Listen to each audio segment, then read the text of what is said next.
What's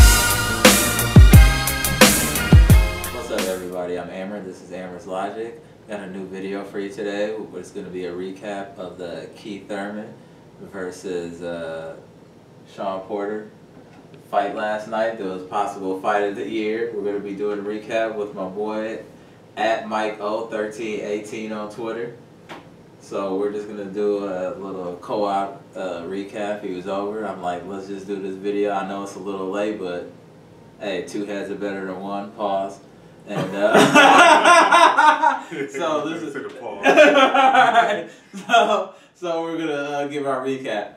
Me personally, seriously, I don't like the way Shawn Porter fights. Like, I do not like this aggressive, like, MMA style of fighting, in my opinion. Like, how do you feel about it, Mike? Like, I think I always call like people like him and Pascal like lunging fighters, because they lunge forward, which to me it made it a lot easier for Thurman to counter his punch, because you know he's pretty much throwing his whole body out there, leaving himself wide open.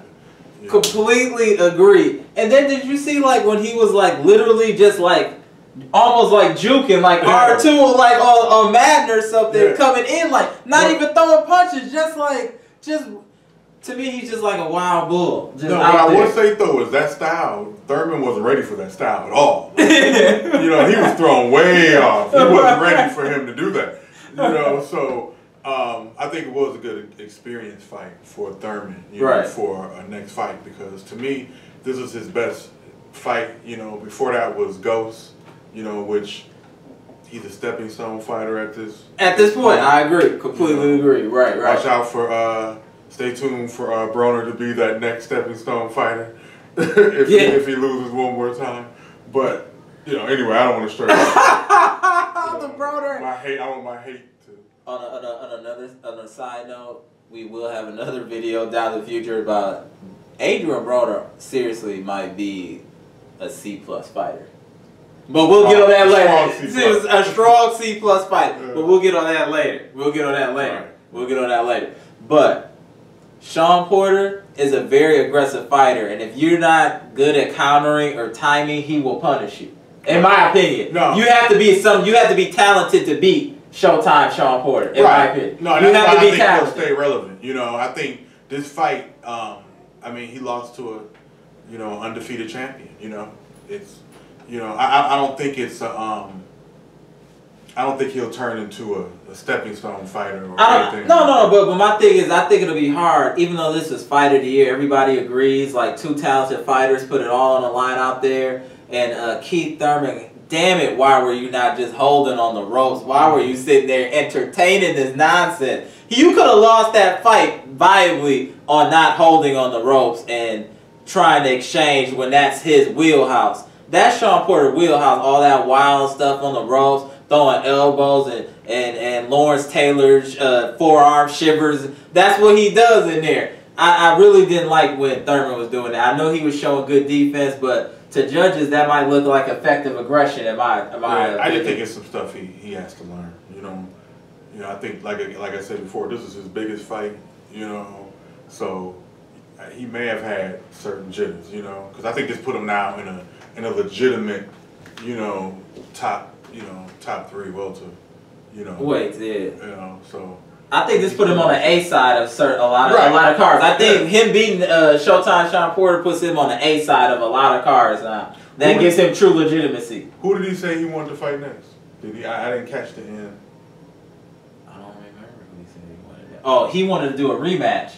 Oh, that's right. That's right. Yeah, he wanted to do he wanted to do a rematch. Which, all funny stuff aside, I wouldn't mind seeing that fight again. Like, it was a good fight. Like, it wasn't like Showtime got washed and he got smoked. I mean, he was fighting effectively. I just think Thurman was starting to time him and counter him. And to be honest, all funny shit aside, like, Porter got a chin. He was taking some nuclear shots, counter shots. If they fought again, Thurman's going to win, because I guarantee you, Porter does not have a plan B. He can't adjust to anything else. I agree. He'll be the same fighter, and if you can't now defend against that at this point, you know, you deserve to lose if you can't beat him twice. It might be a time for Shawn Porter to look for additional training.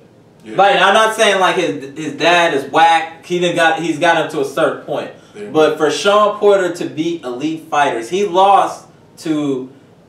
I'll call Keith Thurman a somewhat elite fighter. In his weight division, he's an elite fighter, in my opinion. So, he lost to Kell Brook and Keith Thurman, and those are both elite fighters, in my opinion. I think the thing that was missing from his repertoire was diversity, and I think that certain, maybe additional eyes in training camp or an additional trainer would give him a different perspective of how to approach certain fighters. Like, you can't approach a boxer with the same approach as you come at a brawler. And like when Shawn Porter comes with one approach at everybody, it's full steam ahead. It's like I don't really even see any skill. Like it's just determination. Like, to be honest, I don't think Shawn Porter does anything that's outstanding. I just think he fights really hard. Yeah. Like he fights all 30 minutes. Like he's fighting the whole time, letting his hands go. Ann Wolf's fighter. Old fighter. What's Ann Wolf's old fighter? Damn it. Kirkland. Just got a jail. Yeah, that's like Kirkland. Yeah. Kirkland. We're not talking about Kirkland that fought with that some random vagabond trainer and got knocked out by Canelo. We're talking about the Ann Wolf who was Kirkland. Lunger, but he was a lunger, but he let his hands let his hands go. Right, like, yeah, so it could be the same type thing, but Porter needs something different if he's gonna, when he fights these elite fighters, he needs like some sazon on his style. Like, he needs some sazon. Like, he's straight chicken breast, salt and pepper, and he bring that to everything. Sometimes you need a little spice, a little sazon on it. He's one-dimensional. He's one-dimensional, and I think that hurt him, and that's the problem. Thurman might have 2 to 3 dimensions. He has footwork, he has power, and he has timing.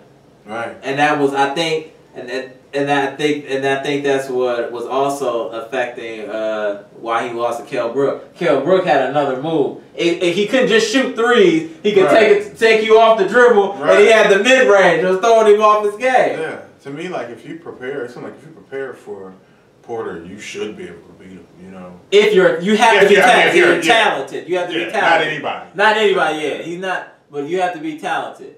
So I mean, I was very entertained by this PBC fight on CBS. It was a great fight, and it was for free. Shouts out to Al Heyman. Yeah. And Al Heyman, like premier boxing champion, to put that type of fight off for free. Even my girl was like, wow, like they're just letting their hands go. Like, this was definitely Fight of the Year candidate with, and the difference is not just some random people just coming forward. These were 2 talented, high-level skill fighters and Fight of the Year candidate. That's why I think this should be put on a high regard. I mean, this is a great fight in my opinion. I think Keith Thurman did deserve the win. I don't know why people are talking about draw or rematch. I mean, like draw or that they thought Porter won. I thought that Thurman clearly won by at least 2 rounds. I mean, I could see how somebody could say rematch, because there was some. I want to see a rematch. I mean, excuse me. I can see how someone could say a draw. Right. But not Porter winning. I don't know if you could say Porter winning. No, yeah. Best draw, but I think that you know, Thurman, he rocked him, and I think he stole a couple rounds. I thought he stole a couple rounds, but someone else may see it as.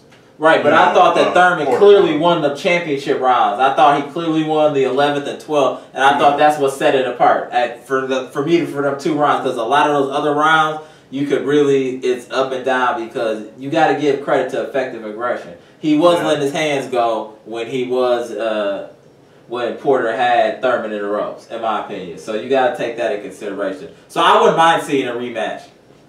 No, definitely. I definitely want to see a rematch, you know, but again... On a pay-per-view undercard, though. I think that would be a great pay-per-view undercard. Nah, they're going to have it on... If the network was smart, they want it right back on there, on that station. That's possible, but I'm saying, what if, they like... should put up numbers.